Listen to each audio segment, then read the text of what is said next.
اور دوسرے اس کے اپنا یہاں بھیجے میں کچھ ہے ہی نہیں. وہ تو جو اس کو ہدایات ملتی ہیں جن لوگوں نے اس کو لگوایا ہے, بس وہ جو کہتے ہیں وہ کر دیتا ہے. وہ اس میں اتنی جرت بھی نہیں ہے, اتنی ہمت بھی نہیں ہے کہ وہ یہ بتا سکے کہ اس کا امپیکٹ کیا جائے گا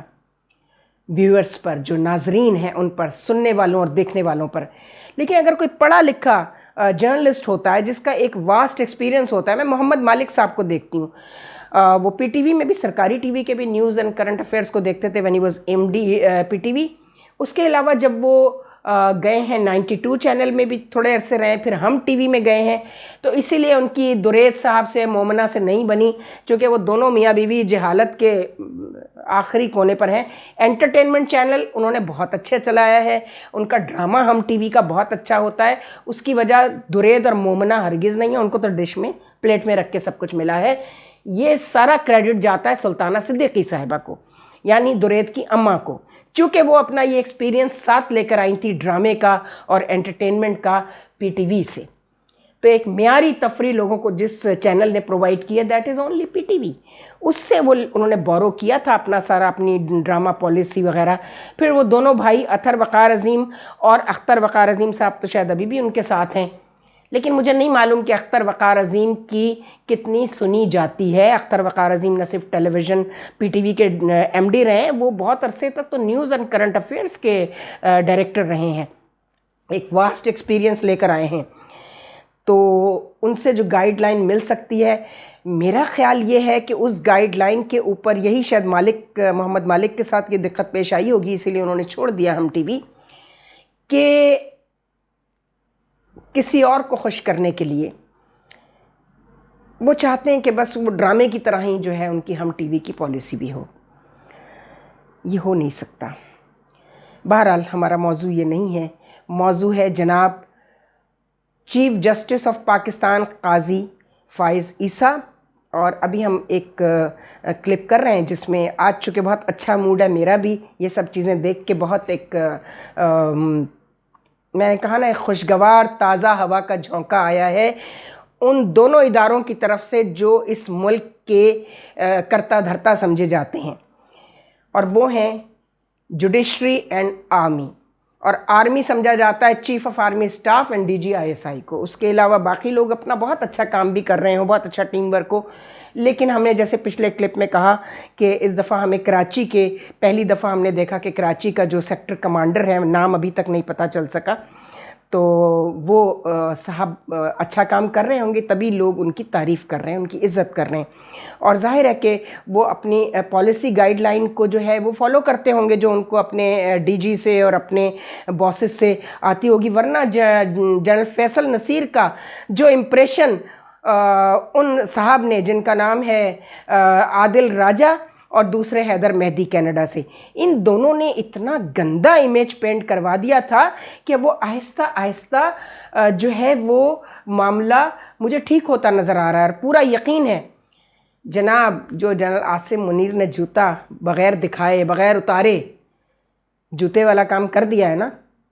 یہ جو تہخانوں میں سے بھی پیسہ نکل رہا ہے, گھروں سے بھی نکل رہا ہے, ہر جگہ سے نکل رہا ہے, اور ڈالر نیچے آنا شروع ہوا ہے, آج اس کی بھی خوشی ہے. یعنی چیف جسٹس صاحب اور چیف آف آرمی اسٹاف اگر ایک ٹیم ورک کے طور پہ, پلس ان کا جو پرائم منسٹر صاحب جو ہیں کیئر ٹیکر,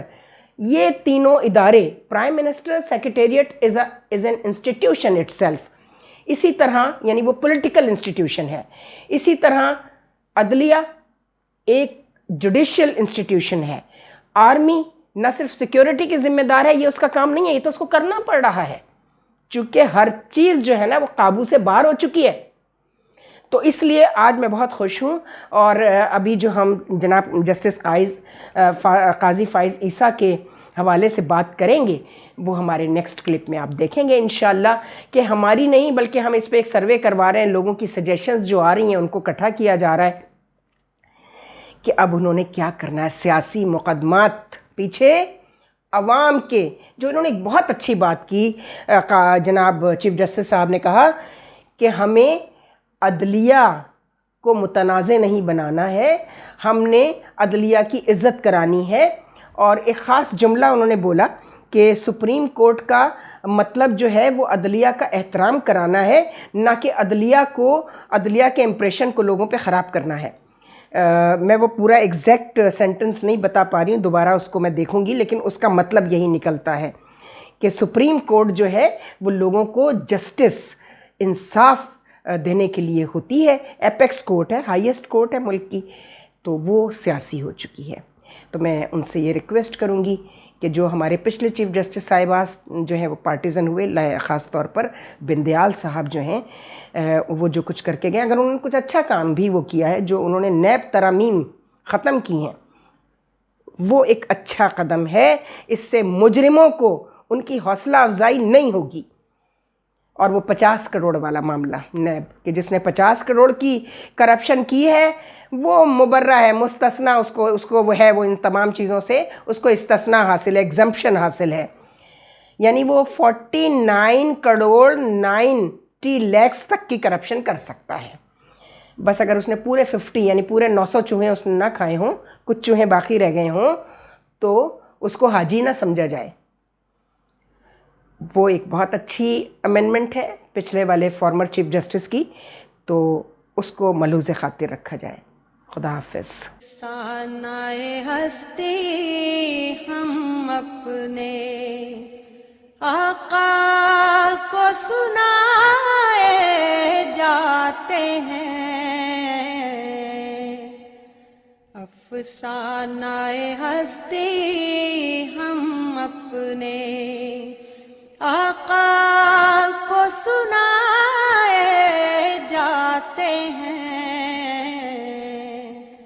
امید لگائے بیٹھے ہیں